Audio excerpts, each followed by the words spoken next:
Hey.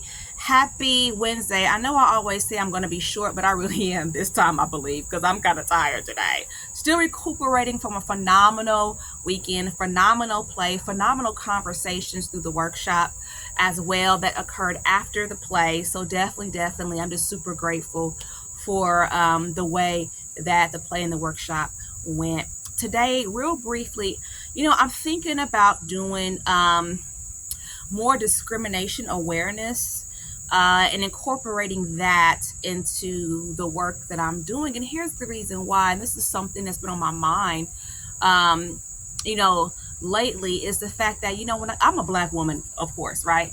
But when you look at all of the microaggressions that you have to deal with on a day-to-day basis because of the color of your skin, that in itself could be so significant that a person needs mental help. That is a fact. Just because of racial things being that terrible for a person. You know what I mean?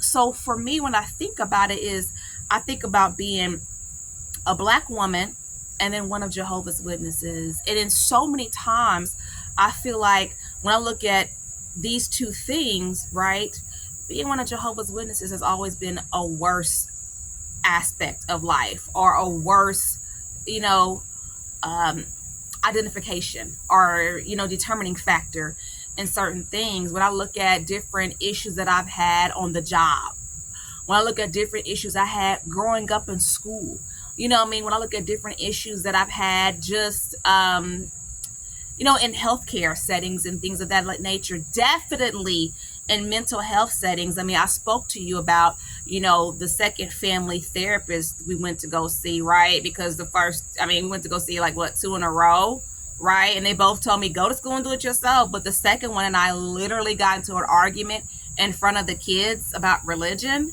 right? Terrible.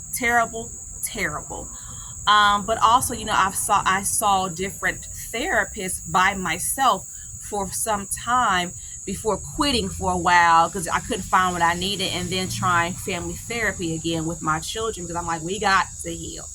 So it's just unfortunate that when I think about being Black and being one of Jehovah's Witnesses, that I can just see how in so many situations, dang, you go through enough being a Black woman, and then you go through the fact that you're one of Jehovah's Witnesses. In a lot of settings, it does make a big difference. And that's something that I hope mental health professionals think about, is that fact, right? One of the hashtags that I use is hashtag JW Black PIMO, because I'm also trying to identify that I'm not just physically in, mentally out of PIMO. I am a Black person going through this experience, right? A Black single mother going through this experience. So when you look at just, oh my goodness, the complexities of that, it is significant. And that's just something that I'm really hoping that mental health professionals can look at. What I think I want to do is look into discrimination awareness and how I can apply it to what I'm trying to do.